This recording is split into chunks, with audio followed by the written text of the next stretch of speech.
All right, welcome to the show, everybody. Today I have David Rollo from SmartSpend Advertising, co-founder, who has a different take on how they source media buying. I thought it was really interesting when they're pre-chat, so I'm hopeful David's going to share some of that insight with you.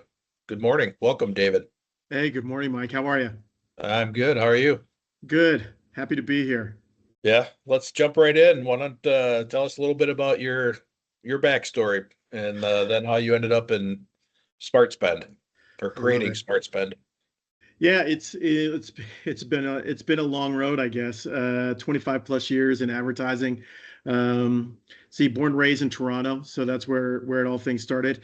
I started out as a designer. So everything from digital to traditional advertising.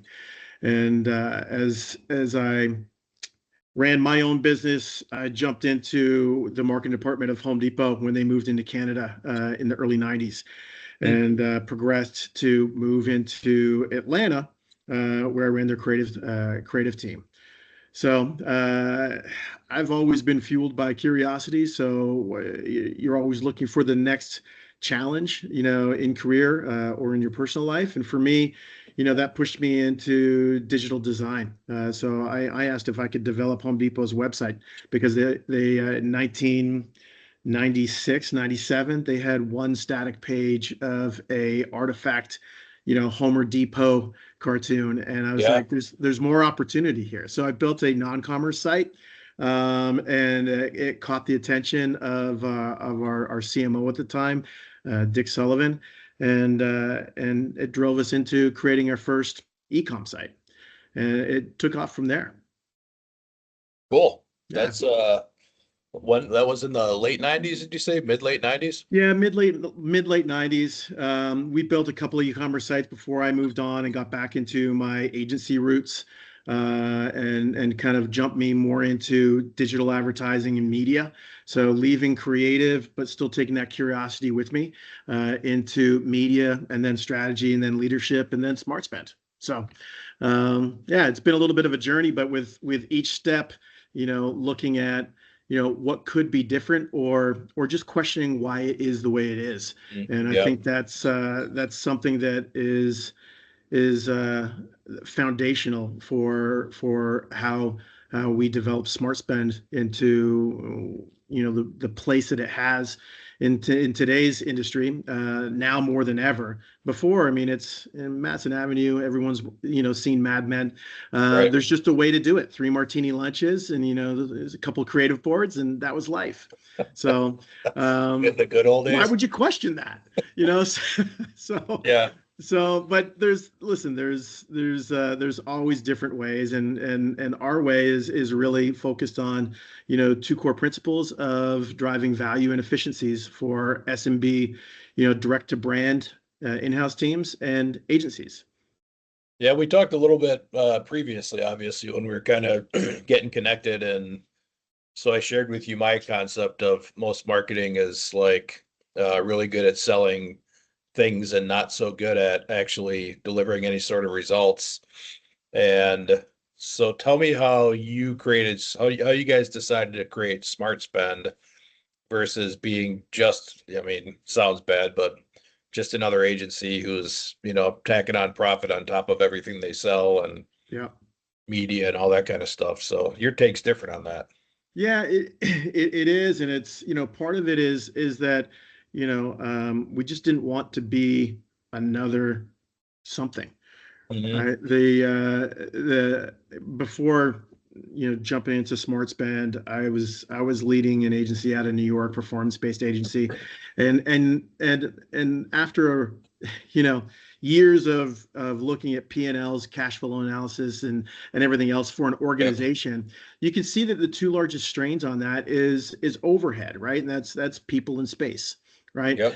So we built a decentralized agency, so where our people are all invested in the outcome. Right. We don't have any employees. We have dedicated consultants.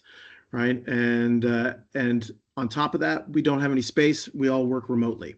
The pandemic taught us how.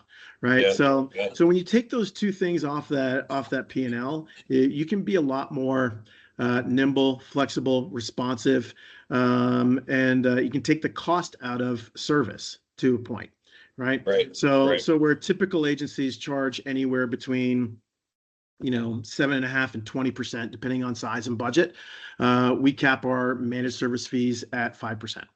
So Yep. because we can, right? Because I don't have a 20-something-year-old saying I should be a senior director making $200,000, right? So Yep. we've got expert, talented people, all with a tenure of over 10 years or more on our team. So it's not a junior team or a B team, it's all A team, and it's all experience. So, we didn't really dig into this too much when we talked before, but what you just said is something that resonates with me because I'm, watching some of our clients are getting bought. And I worked in the corporate world, like you for 20, 25-ish years. And it was always make more pennies, like get the extra penny and get it, right? Like cheapen the Yeah, product. And how can we get as cheap as possible and still somehow convince the people that were using our stuff that it was still good and, charge right. more for it?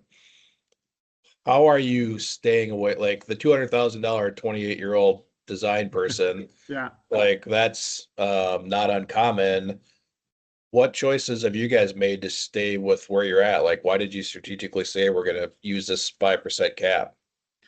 Yeah, it's because it's really kind of a secondary offering for us. We're not founded on managed service. Our base is media. So when you look at advertising, the upper end of it is controlled primarily by holding companies, right? So the holdcos like Dentsu or Publicis, Yep. Omnicom, Yep. they these are the big behemoth models that have continued to evolve and figure things out. So essentially, one part that is highly debated and talked about in our industry is something called, principal-based buying, right? It's where the hold companies, go out there and acquire, and amass inventory, whether it's in TV, digital, etc., Sure. so that they can resell it at a profit, Sure. right? Yep. A lot of people say that's horrible, right? It's really no different than the media upfronts that happen every year, where you fly your team out to New York, a little bit of a boondoggle, but you see what's happening and you buy at a lower rate before the political year or the Olympic year or whatever other seasonality is going to influence that flux in CPM, right? So you go out there and, hey, I'm going to buy a $10 CPM before it goes to 20 or $30 CPM, and I'm locked in, right? Yep. That's the same as principal-based media buying, right? Yeah. And people like Publicis, they've got whole teams dedicated to understanding rebates, principal-based buying tactics, that can help the agency be profitable through media, right? That Yeah. doesn't exist at the SMB level, not really, right? I think a lot don't understand it. A Say lot it, think say that it a they little bit more. What do you mean by that? Um, so I think that when you're at a mid-size agency, or even a small agency, first of all, your buying power, it's kind of an oxymoron at that level. Yeah. No offense to those who have like a $5 million annual budget, but they're Yeah. just not getting the best media rate possible out there. And if they're not getting the best media rate, they're small enough that they're not going to the upfronts and securing annual, lower rates, Right. right? And if you're not doing that, you probably aren't even in a state of awareness around media leverage, what it is, and how they can use it to their advantage, and who has Yeah. it, and where do Yeah. where do I go to get it? They just Right. don't know. Yeah. So these are three principles that we look at, right? There's the buy direct that everybody has access to. Call your Spotify rep, go to lunch, and have a lunch and learn, and beat them up over rates, and you'll get in an average rate. You won't get the best rate. You won't get holding company rates, right? Yeah. Or you can send your team and do the upfronts. You'll get better rates. But understanding where the media leverage is, where just like the holding companies are buying, principal-based inventory, and then matching that, and that's the difference that SmartSpend brings, is that we don't take that principal bought inventory and sell that to our clients. We look at that inventory and see if they have what our clients want, right? So we're not swapping out, if they want ESPN, we're not swapping out Fox Sports News or Fox Sports. They want ESPN, we give them ESPN. So it's a direct match, right? We call it media match. And we've built a partner network of, over 40 different partners where we have direct inventory with publishers or sit at the SSP level of digital buying to basically cut out all the erroneous fees and bloat that have taken over, media. So let me interrupt that thought for a minute and just say a couple words, because I know who's the type of people listening to this. Yep. And some of you are thinking, what the hell does media buying have to do with my business? Primarily, we work with tradespeople, and there's these massive parallels in the game of business. I was talking with a banker the other day, and they're buying and selling money. At the end of the day, banks are buying and selling money. At the end of the day, media is buying and selling media. And just like a bank, or just like a remodeler who's doing projects for the right customers, what you just said is matching what they need, what they're looking for from a media, to the right outlet. And banks, right, they have, for example, different levels of appetites for retail or remodeling or construction. And one of the things that's super fascinating about interviewing guys like you is the parallels in business are, if you start to look at them, you can always apply what somebody's doing to your business, irrespective of what the industry is. And it's interesting how fast people skip over that.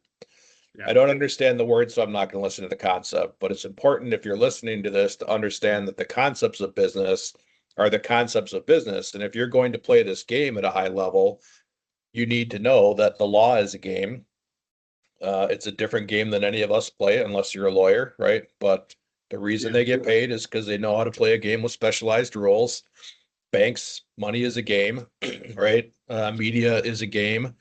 And the reason you need somebody on your team that understands the rules of that game is it's not worth, in general, your time to learn somebody else's game, right? It's worth having somebody like you on the team, or your team working, thinking about, hey, here's how this part of the playing field is operated. So if you're listening, don't tune out. Like, it's not about, at the end of the day, business is about business. How it happens and where it's getting played are unique and super cool, but make sure you're listening to the threads that are happening. Don't ignore the threads that are happening. Hopefully that makes sense, because like this is an amazing game. So tell me, what caused you to decide you want for you guys to co-found the company? Well, Like, what day did you wake up and you're like, hey, I want to do this. I want to make this really easy on myself and it'd be an overnight success and start a company. Yeah, it really did kind of pop into the view. I was at my last agency. One of our clients asked us if we were a performance agency. So a lot of paid search, a lot of paid social, right? But our client came to us and said, "I've got $5 million and I need to buy a weekend TV spot, right? Through Friday through Sunday." I was like, "Okay, great. Can you do that?" And I don't like saying no. So I tried to took it on, tried to figure it out. I had reps and contacts over at ESPN. I'm connecting with them. They're starting to hook up. Here's the buy that you want. Here's what it will do, and here's how we're going to do it. Fantastic.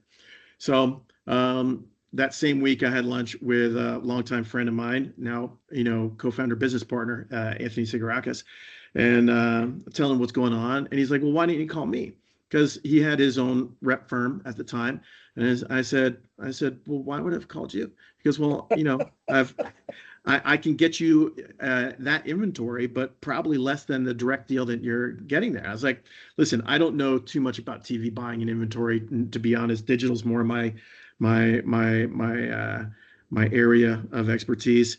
And I said, well, I'll send you the buy specs in the sheet. You tell me what you can do. He sent it back, saved me 7% on $5 million, and Nice.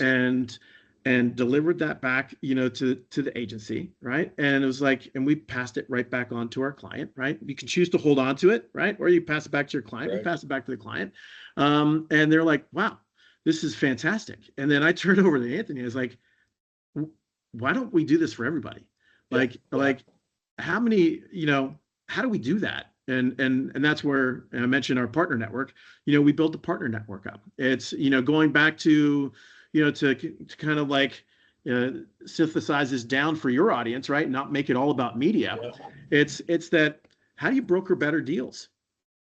Right? What are the deals out there, right? When Right. we look at, a category, we're not going to go head to head with a holding company. We're not that size, but we can go out there and we can broker better deals for the SMB layer, right? Of direct Yeah. brand in-house teams or agencies. That's one of our tenets, is that we don't compete with agencies, we complement them. Right. Yeah. And when one agency is digital and they need to buy, traditional like TV, we can spin that up for them overnight, essentially. Yeah. Right. So we broker better deals, and we do our media match, and we say, what are you buying today? And they say, well, I'm buying, $5 million of ESPN. Well, let me see if I can get a better rate, or I can find a rebate in the marketplace where I can buy it at the same rate and offer you 7% back, or 5% or 4%. Sure. It's different by media channel. It's different by category. But on average, we're saving brands and agencies 5 to 7% on the regular. And when you're talking about millions of dollars, it's a lot of money, right? Yeah. Oh, 50 shit. grand on the million at 5%. We had a great hotel client out in the Vegas area that their programmatic media buying was about $20 million a year, and we saved them very close to 7% on that $20 million. I've never had a C-suite work so hard to get our MSA in place so we can start buying for them. Yeah. Right. So Right. again, and that's really just brokering the media deal for them. We're not managing that. They have an in-house team that's doing it. We're not replacing your team. We're not replacing your agency.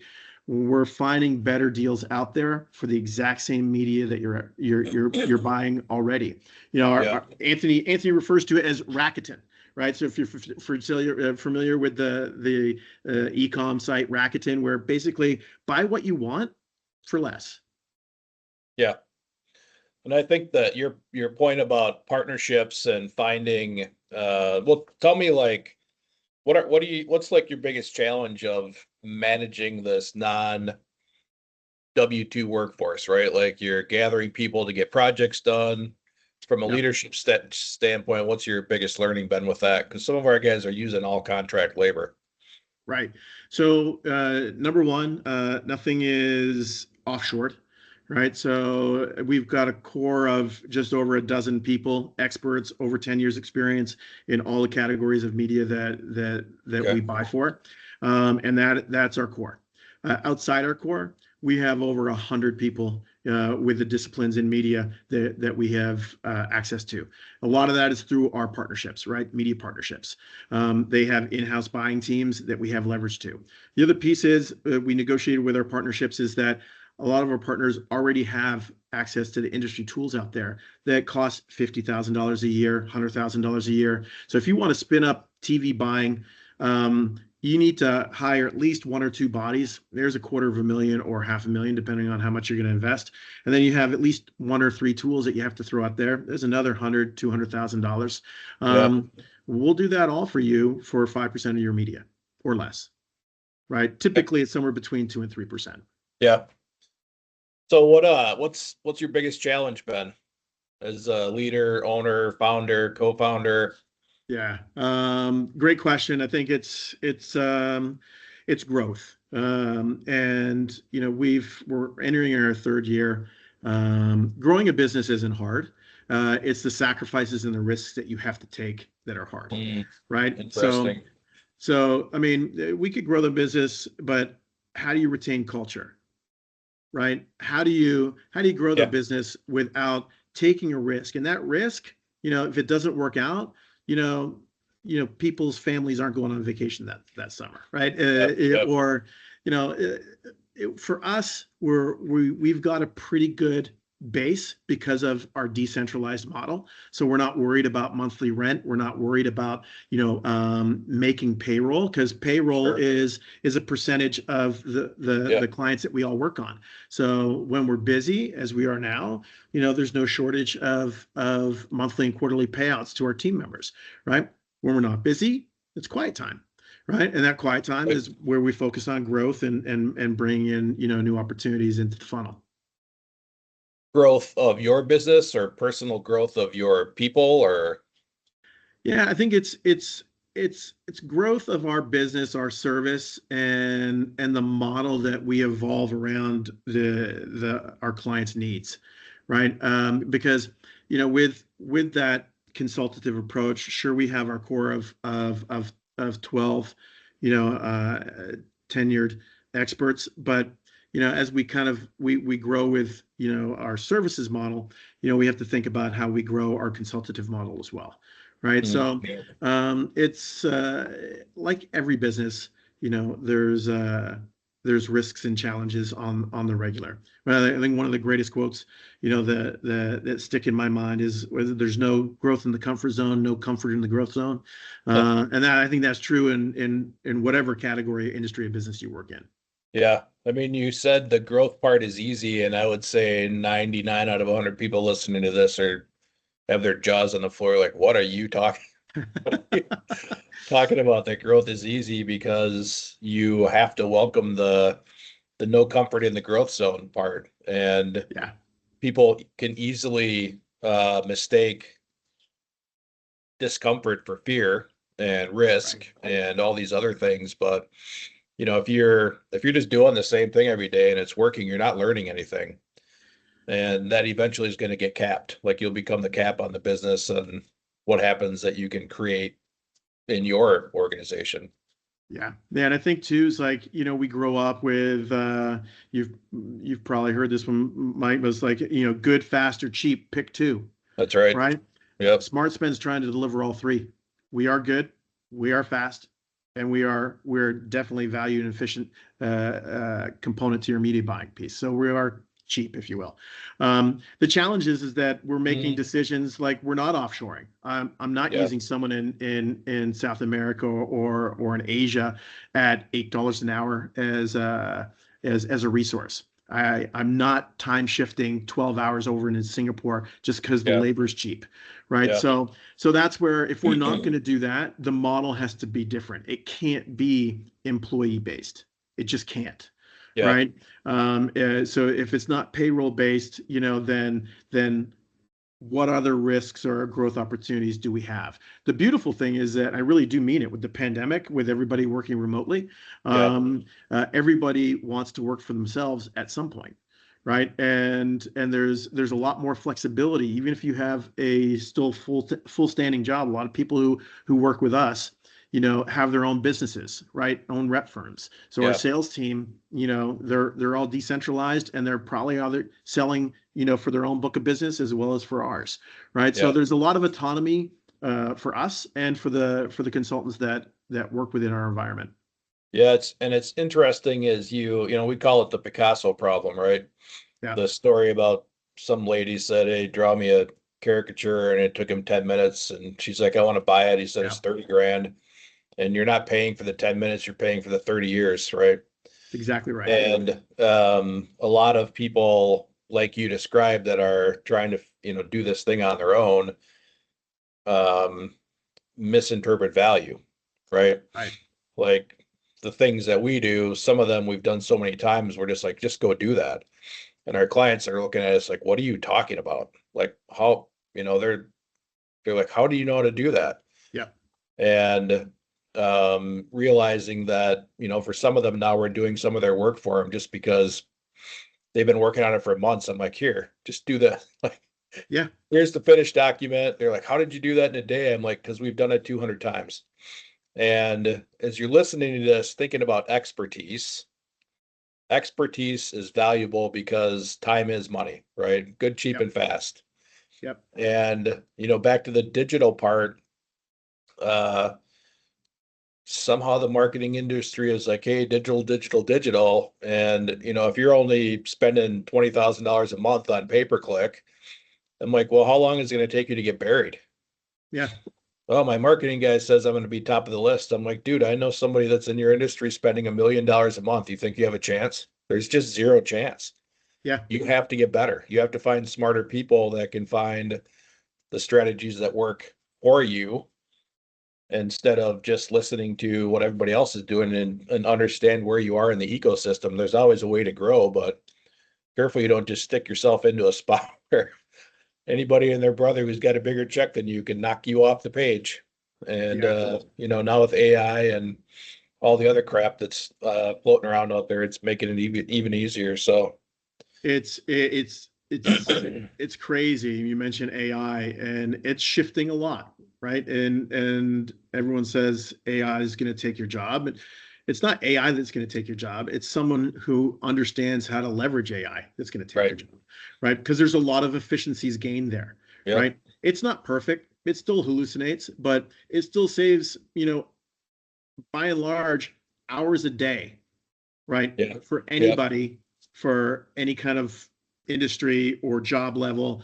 And listen, there's for the people who are using it just like a Google search box, it's a better search box without the advertising for now, right? Right on. But Yep. for those who are putting in very detailed prompts, for those who are leveraging, the whole what they call the agentic movement, and Yep. having the Yep. AI agents go out and do tasks while you do other things, so that they're aggregating the data so you can put the report together so you don't have to do both, right? There's a lot of efficiencies that are coming through machine learning and AI right now, Yep. especially in our world, right? And if you're not leveraging a component of it, at CES this year, the Consumer Electronic, show out in Vegas every year, Yep. every holding company rolled out some kind of AI agent in their background.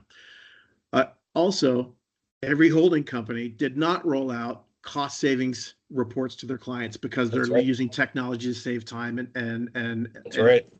so that's where I look at the industry and say, where's this opaqueness, going to change, right? If technology Yep. is making things better, faster, and less people and less hours, where's my gain? Is it just faster, or should it be at a better economical scale for my business and the Right. service that you provide?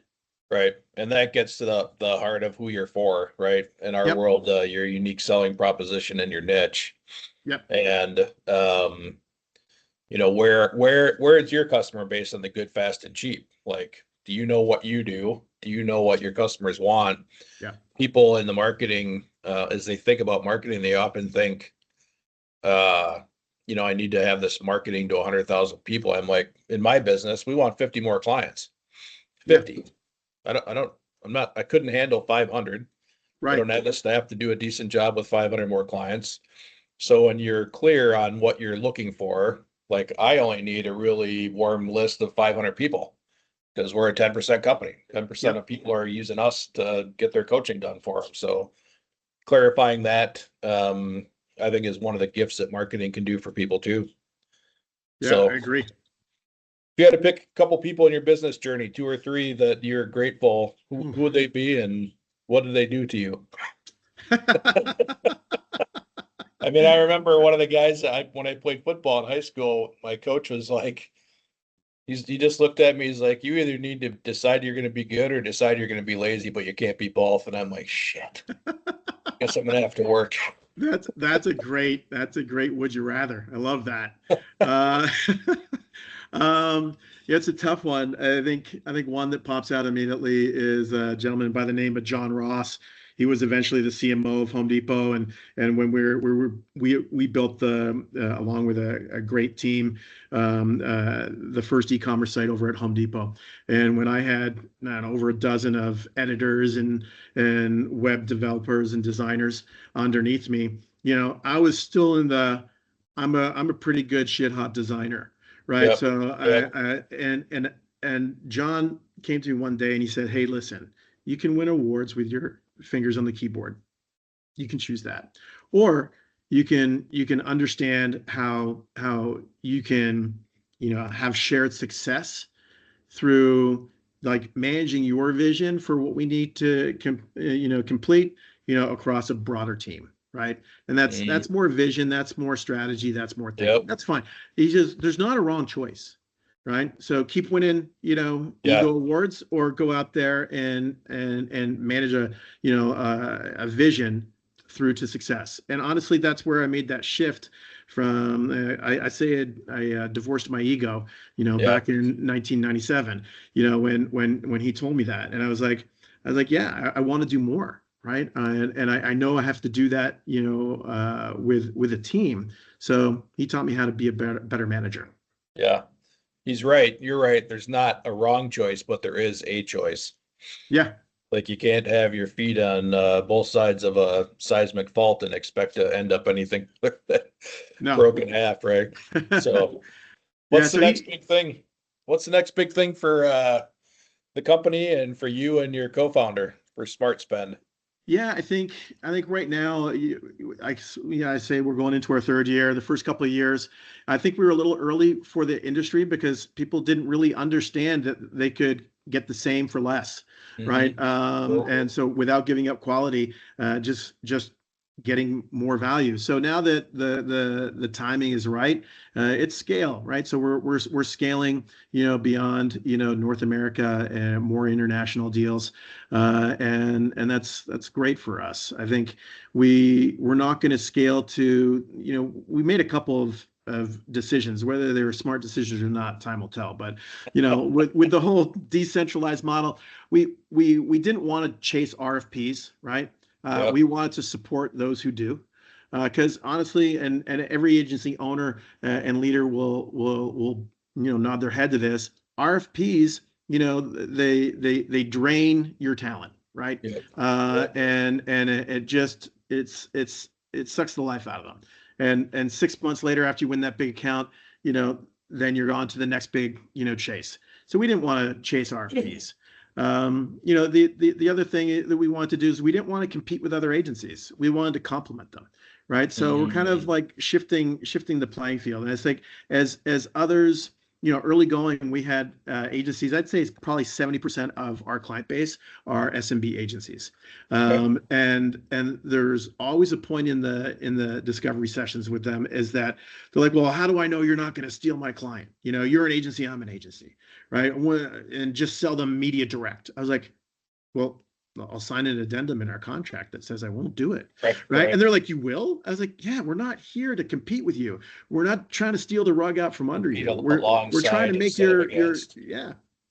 And I had one agency owner saying, so if we get a rebate from the media that we buy with you, and can I give it all back to the client? I was like, yeah. And he said, well, if I give it all back to the client, why would they ever fire me? I was like, great point. And he was just like, what? Can it be that easy? And it can be, right? Yeah. So, and that's where it is. It's. I think for us, it's growth. It's extending that message so that people like that last scenario, get it. Well, we've got a 98% retention rate with our clients after 3 years, and the only reason why we lost one or two is because they've had new leadership. Like to swap out for new partners. Gotta get a new name out there. Yep. Yeah. So it happens. But I think it's fun. I got one last question for you. I never tell anybody about this one just for the fun of it. Is there a question that you wish I would have asked you? And if there is, consider it asked. Wow. Now you're in my head. If a tree falls in a forest, it doesn't make a sound. I asked my son that question. He said, yes, Dad, and a big hole. And I was like, I like you. Good point. But is there a question I wish you asked? You know what? I don't know. I think it would be more around, we touched on it a little bit, but AI is so pervasive in any business sector. maybe more around the realities and myths about AI, because there's a lot of both. I think Um, you, I think you had a super insightful comment of it's not going to take your job, but somebody who knows how to use it better might take your job. It really is, right? I Yeah, grew up in the era where my parents didn't learn how to change the clock on the VCR, yeah, right? right. I liken it to that as well. It's like you have to, right? Yeah, When I was back at Home Depot, I didn't know how to code. I had Home Depot send me to yeah, Georgia Tech for a night school so I could learn C++, JavaScript, HTML, like all the things so I could do my sure. job better, right? Yeah, We're in that same point yeah, where you just have to continue to learn. And that's where I say, like, from a curiosity perspective, you have to embrace curiosity. You yeah, have to ask why. I spoke at a conference, not too long ago, where it really was more on the traditional side of the business, and people were asking, well, how do I break into the digital side of the business and social media if I don't have experience? I was like, just be curious about it. That with no with shit. Yeah, with the internet, everything's out there. Learn about it. yeah, Put an opinion together of how you could run this campaign differently, right? Like I say a lot of the times, I tell my kids this. It's like, if you don't have curiosity or an opinion, then you don't deserve a seat at the table or a reason to be in that room, right? yeah, If you're just there to right. nod your head, then you should go. Just right. If Yeah, you don't have an opinion or you're easily led, because if people just say, "Hey, X is Y," and you go, "Yep, okay, great, X is Y," you know what? Leave the room. right, Because right. we need to question everything to ensure that it's true. We need to question everything to ensure that there's not a better way, a different way, around it for the same or better results, Yeah, right? So I think embrace curiosity.